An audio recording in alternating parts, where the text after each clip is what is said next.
Welcome back to Meat Revival. Today what I want to do is show you about a new cooker that I got. This is one of the Sweet Smoke Q QDS-X2s. It's a 55-gallon drum smoker. I've been cooking on it a lot lately. I've really enjoyed it. And it's really cool because it's got some features that others don't have. Okay. So there's a lot of people that are cooking on these drum smokers now. You know, when I first saw them a few years ago over in Tupelo, Mississippi, I think it was the first time I ever saw some. Them guys slept all night long. Yeah. You know, and they pop up at 5 o'clock, they start a fire, 6 o'clock they're cooking. Yep. They turned in when we turned in. Yep. And also the beautiful thing, if you don't want to cook hot and fast, you can cook low and slow on it. Okay. And you know, this drum is different than any of the others that are out there in that it's got manual control, but it's also got a computer control, which you can see over on the side. So it operates kind of like a thermostat, where it's got the fan and the sensor. And if it drops too low, it gives it a puff of wind. These are all brand new carbon steel drums, powder coated. So this is something different that some of the others aren't doing, as well as the powder coat. They have 4 standard colors and then thousands of different colors that you want to use. This is the standard 55-gallon drum, the X2. It's a smooth side, which I like. It comes with 2 different grates to be able to cook 2 different heights. And then a steel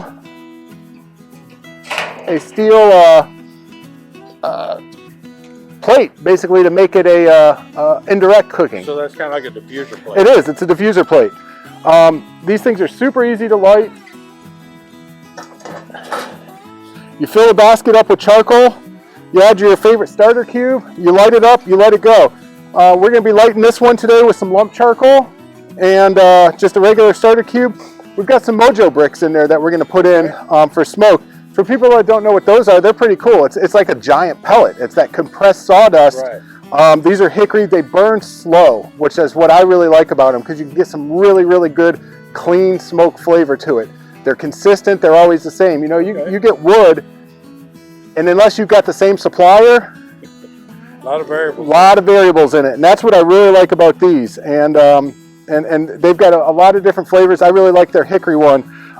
So when you go to light this, you can fill it out of here, you can fill it in there, but don't light it out here and then put it in there. Well, that's what I typically will pick it up. I fill it, and then I set it down inside. So, just a second. So it's got a grate in the bottom, I assume? Yes, so yes. You can draw air underneath. Draw, and then it's got the ash pan too, so your bottom isn't as dirty. Okay. So you just drop. It's not good to get your bottom dirty. So you just drop it in. You also notice this is staying up. It comes standard with a hinge on it, which I like myself. We're going to reach down. We're going to light up this cube.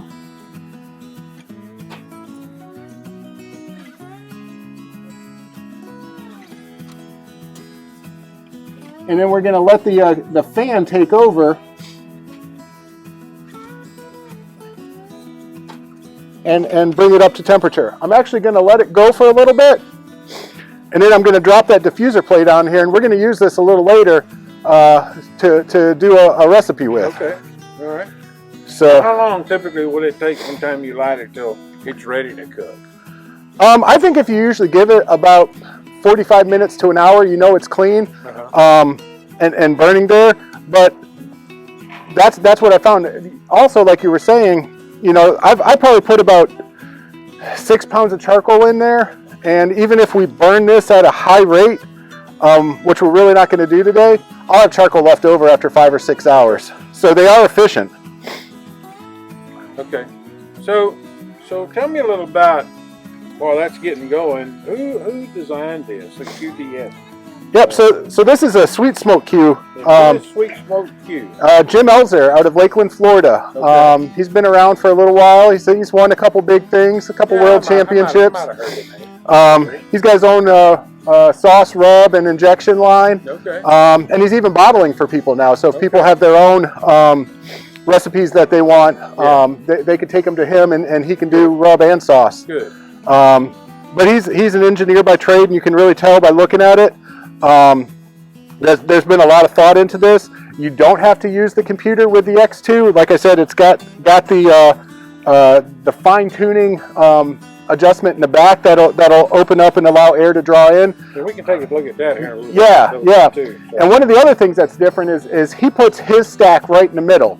And when I was talking to him about it, it really made a lot of sense in that you're going to want that heat to be as center as possible. You don't want that hot spot on the back or on the front. Yeah. And by putting that draw right in the middle, you're pulling that heat from the bottom to the middle. Exactly. Yeah. And that makes a lot of sense to me.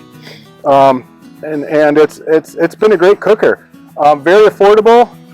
He's got an X2 or a QDS and then an X2. And so the QDS doesn't have the fine adjusting knob on it. And it's designed to run with the computer. I like this, so if I don't want to run the computer or I'm at a contest with no power or power goes out at home, I don't have to rely on that. I can still run it 275, 300 all day. So what's the advantage to running the computer on there?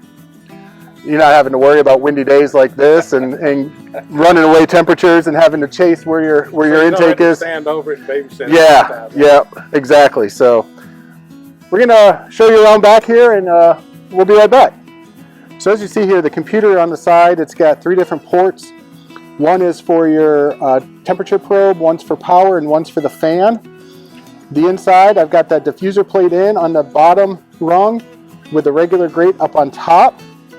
We come around to the back, there's an intake area for the fan, and then also an intake area that's controlled by the knob up top to be able to finally open and close that. And then you also have a nice large thermometer that gives you the temperature as well. Like I said, it comes with a hinge. It's removable by pulling that pin. You'll be able to take it off if you want. And then to close it, you just give it a little lift and down. And that's the QDS-X2 from Sweet Smoke Q. Thanks for checking us out today on Meat Revival. If you like what you saw, be sure to hit the subscribe button and ring the bell so you can get all the latest updates. If you have any questions or comments, be sure to leave them below. We'll see you next time.